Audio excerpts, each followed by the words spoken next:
Well, the ability, though, to reach people, I always tell people that will ask me my advice on social media. I always say, well, it's free.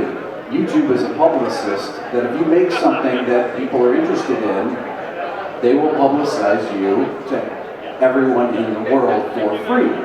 You used to have to pay publicists, record labels, you pay publicists $5,000 a month. And you'd rely on their connections, and it didn't guarantee you anything. But if you're a great player, if you're a great songwriter, and you make a great video that's compelling to people, YouTube will push it. If people watch it, they will push it. They will. Or if you even have an interesting perspective or something to share that is compelling and engages with people. Yeah. I mean, that's the thing, it's kind of a wild west. If you figure out your voice on a platform, whatever that is, you will find a way to be promoted and find success on that platform. And it'll open up so many doors. I've become kind of an evangelist for this stuff with my friends in Atlanta and Nashville who are doing the hired gun thing. Even if you still, you never reach 100,000 subscribers or anything like that, having something with your name on it that you own, that you control is huge. And it will open so many other doors for you down the road that you never would have thought were possible. Right.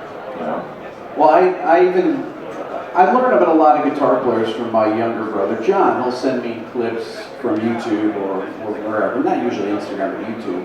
One of the guitar players, Doug Rappaport's standing right here. And Doug is one of my favorite guitar players, a phenomenal guitar player.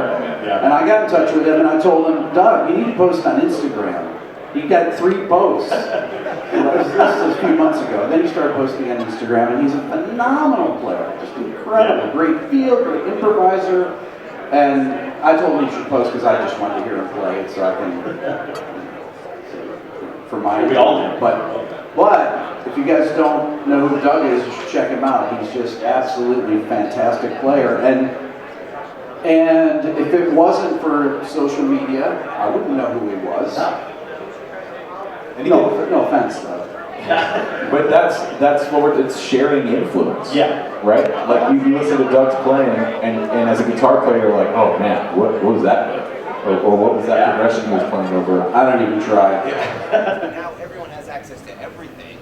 Do you think that waters it down at all? Okay, so you just asked, since everybody has access to everything, really through streaming platforms, is there a negative effect to that? And that's actually an interesting question.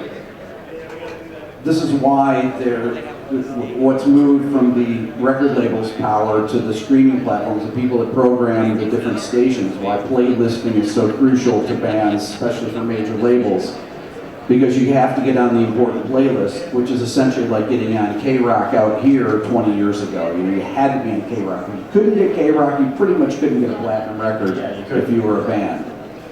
And if you can't get on particular Spotify playlists, but they are really segmented now because there's so many subgenres of music that it does dilute the ability for bands or any type of music to get really big.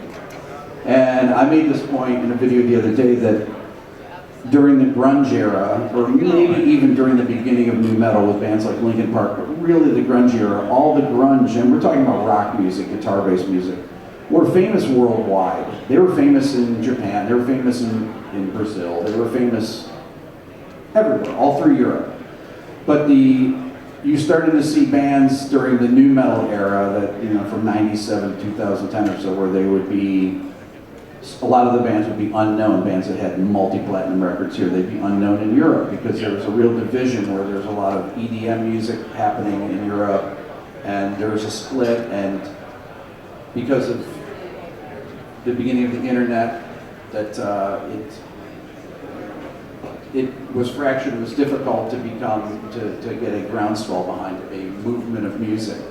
Yeah, I think there's another side to it though, so I use Apple Music and I use Spotify, and I use them differently. Apple Music is like my library that I've accumulated over years and years, basically since iTunes was created.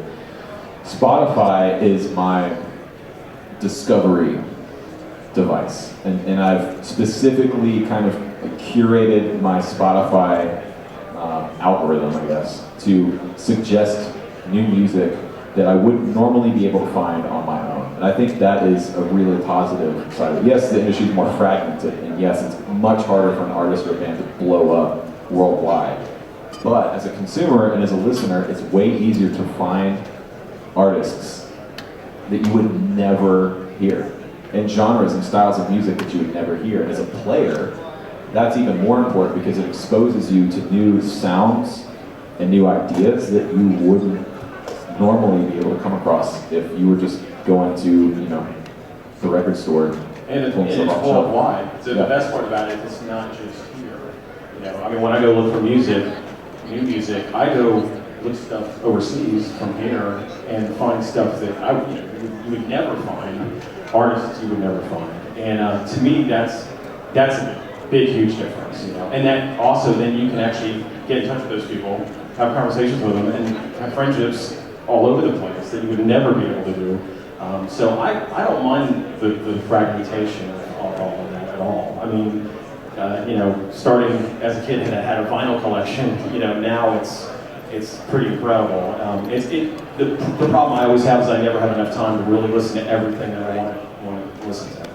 And so that's the only problem I see with it. The recommendations that I get on my Spotify are it's pretty amazing how these algorithms work. It's the same way that people get connected with us on social media. It knows your tastes.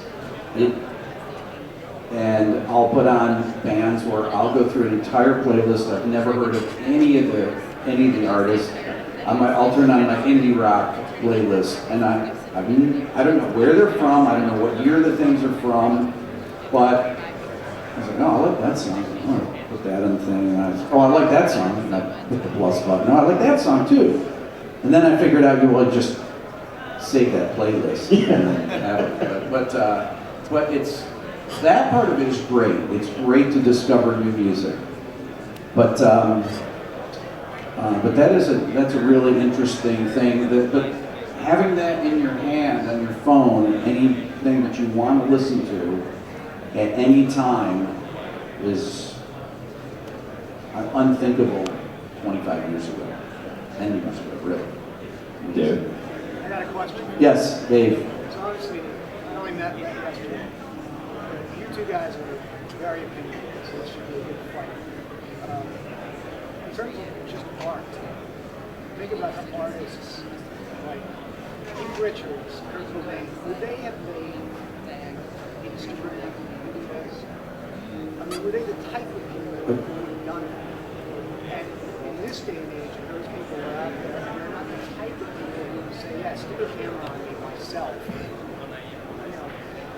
Okay, Dave is making an interesting point here, Rhett. Basically, he's asking if artists like Keith Richards, Kurt Cobain, would those players and artists have made Instagram profiles today and made social media profiles today? And I don't know. Because of their temperament. Because of their temperament. Yeah.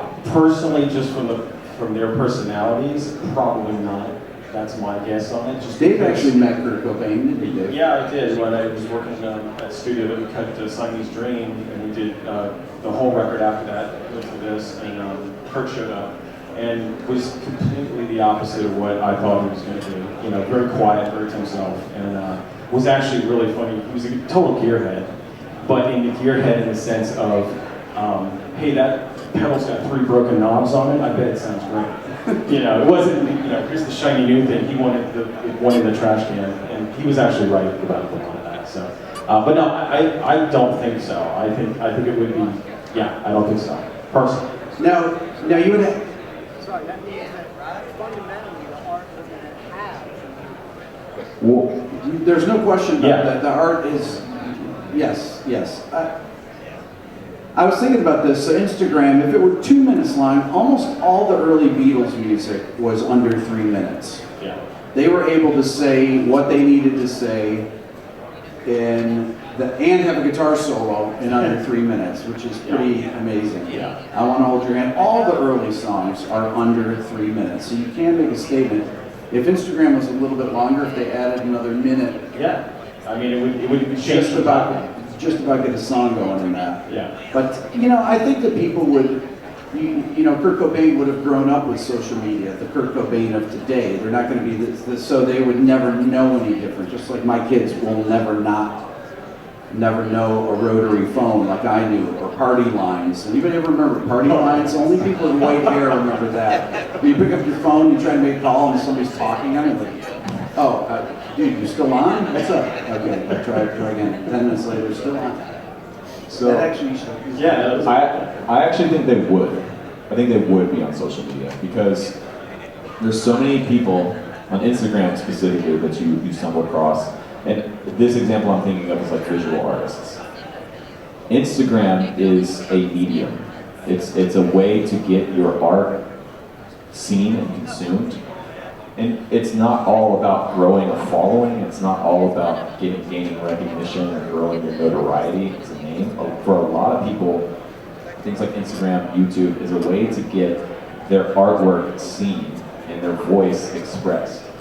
And when I think about somebody like Kurt Cobain, I think that would absolutely be something he would take advantage of. It wouldn't look like, you know, maybe what we have in our head today is like a guitar player on Instagram. It would probably be something we can't even conceptualize because this guy was so incredibly creative and different in how he expressed himself. But it's a tool that artists and creative people utilize today. And to your point, absolutely, they would have grown up in that era. what's your Instagram, Dave? JoJo Guitar Repair. At It's on his shirt, Rhett. Just Rhett Shull. I was asking him, I don't know why I asked him, it's just his. I'm actually Rick Beato 1, because there is a Rick Beato that had Instagram for me. What are you going to do? He doesn't get blocked. But thank you all for being here today. We really Yeah, thanks, appreciate guys. it. Appreciate it. Appreciate it.